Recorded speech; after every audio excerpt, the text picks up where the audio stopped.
جنبك لو كانوا كلهم ضدك حضل أحبك حضل أحبك. Bismillahirrahmanirrahim. Alhamdulillahirrabbilalamin. Wassalatu wassalamu ala asyrafil anbiya'i wal mursalin wa ala alihi wa sahbihi ajma'in. Assalamualaikum warahmatullahi wabarakatuh. Baik murid-murid, kita teruskan pelajaran kita, iaitu pelajaran sirah pada hari ini, yang mana pada dua minggu sudah kita telah pun mempelajari tajuk apa ya? Tajuk kepentingan negara Islam. Subtopiknya adalah definisi negara Islam. Baik, masih ingat lagi tak apakah dia definisi negara Islam? Baik, kita sebutkan sama-sama sekali lagi. Baik, pengertian negara Islam ialah negara yang mengamalkan sistem pemerintahan dan pentadbiran berlandaskan segala hukum Islam berdasarkan Al-Quran dan Al-Hadis serta ijtihad yang sebenar. Baik, untuk minggu ni kita akan pergi pada muka surat 3 iaitu subtopik dalam kepentingan negara Islam adalah tujuan negara Islam. Jadi murid-murid boleh berpandukan kepada buku teks masing-masing ataupun e-book.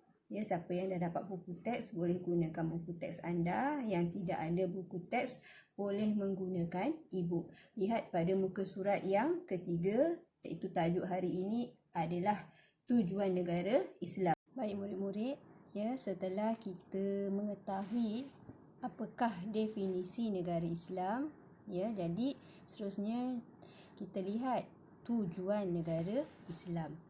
Untuk melakukan sesuatu perkara mesti ada sebab, mesti ada tujuan. Faham kan? Untuk mencapai sesuatu objektif kena ada tujuan. Jadi di sini kita lihat apakah tujuan negara Islam. Baik, kita lihat isi yang pertama tadi, yang mana kita bincangkan awal tadi. Pertama, menegakkan perundangan dan hukum Allah Subhanahu wa taala. Baik, kita lihat huraian di situ. Hukum Allah Subhanahu wa taala ialah undang-undang yang diturunkan oleh Allah untuk mengatur kehidupan manusia di dunia supaya manusia beroleh kebahagiaan dalam kehidupan mereka, seperti undang-undang jenayah, muamalat dan undang-undang jihad. Apakah maksud menegakkan perundangan dan hukum Allah Subhanahu wa taala? Hukum Allah Subhanahu wa taala ialah yang pertama, undang-undang yang diturunkan oleh Allah. Untuk apa? Untuk mengatur kehidupan manusia di dunia. Kerana apa? Supaya manusia beroleh kebahagiaan dalam kehidupan mereka, seperti undang-undang jenayah, muamalat dan undang-undang jihad. Seterusnya, merealisasikan keadilan. Apakah yang dimaksudkan dengan merealisasikan keadilan? Kezaliman dapat dihapuskan melalui keadilan yang dikuatkuasakan oleh pemerintah secara saksama. Melalui negara Islam, keadilan sebenar dapat ditegakkan kerana keadilan Islam bersifat sejagat tanpa mengira warna kulit, keturunan, kedudukan dan pangkat. Maksud merealisasikan keadilan. Bagaimanakah untuk merealisasikan keadilan dalam sesebuah negara Islam? Pertama, kezaliman dapat dihapuskan melalui apa? Melalui keadilan yang dikuatkuasakan oleh pemerintah. Bagaimana? Secara saksama. Melalui negara Islam, keadilan sebenar dapat ditegakkan. Kerana apa? kerana keadilan Islam bersifat sejagat tanpa mengira warna kulit, keturunan, kedudukan dan pangkat. Baiklah, untuk tujuan negara Islam yang ketiga, apakah ia? Menyempurnakan kebajikan kepada rakyat. Baik, siapakah rakyat? Rakyat tu kita semualah. Kita ni semua dipanggil rakyat. Baik, kita lihat huraian di situ. Pemerintah Islam akan berusaha untuk menjamin keamanan, kemakmuran dan menyempurnakan hak-hak rakyat. Kekejaman, penindasan dan kezaliman akan dibenteras. Dibenteras maksudnya dihapuskan. Mereka yang dizalimi akan mendapat perlindungan dan pembelaan. Golongan yang lemah diberikan makanan dan tempat tinggal. Apakah maksud menyempurnakan kebajikan kepada rakyat? Seorang pemerintah, apakah yang perlu dilakukan untuk rakyatnya?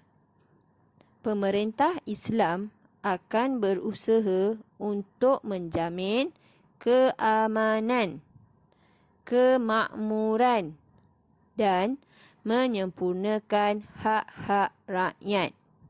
Kekejaman, penindasan dan kezaliman akan dibenteras.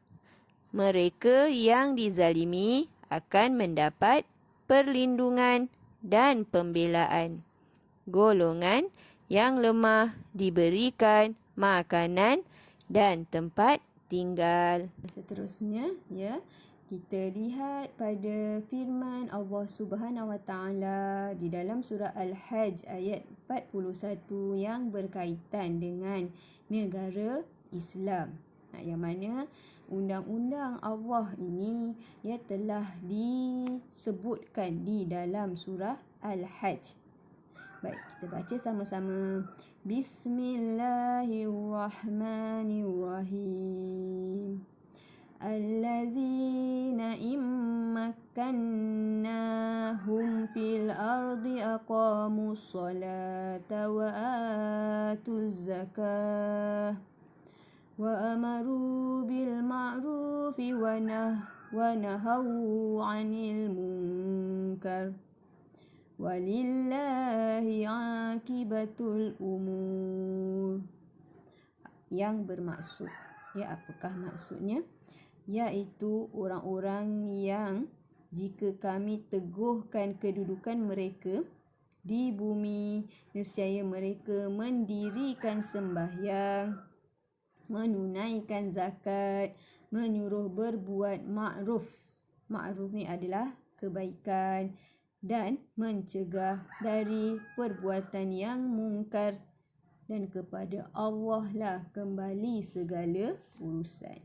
Apa sahaja yang kita buat di dunia ini, perbuatan yang baik, perbuatan yang jahat, dan kepada Allah lah kembali segala urusan. Alhamdulillah, selesai sudah pembelajaran kita pada hari ini. Apakah tajuk yang kita belajar pada hari ini, murid-murid? Tujuan negara Islam. Ada berapa tujuan negara Islam? Ada 3. Yang pertama, apa tadi? Menegakkan perundangan dan hukum Allah. Baik, sekali lagi. Menegakkan perundangan dan hukum Allah. Baik, yang kedua, merealisasikan keadilan. Baik, ulang lagi sekali. Merealisasikan keadilan. Baik, seterusnya yang ketiga, menyempurnakan kebajikan kepada rakyat. Baik, sekali lagi. Menyempurnakan kebajikan kepada rakyat. Ya, sekian sahaja untuk pembelajaran pada hari ini. Ya, wabillahi taufiq wal hidayah. Wassalamualaikum warahmatullahi wabarakatuh. Ilal liqa. Terpesona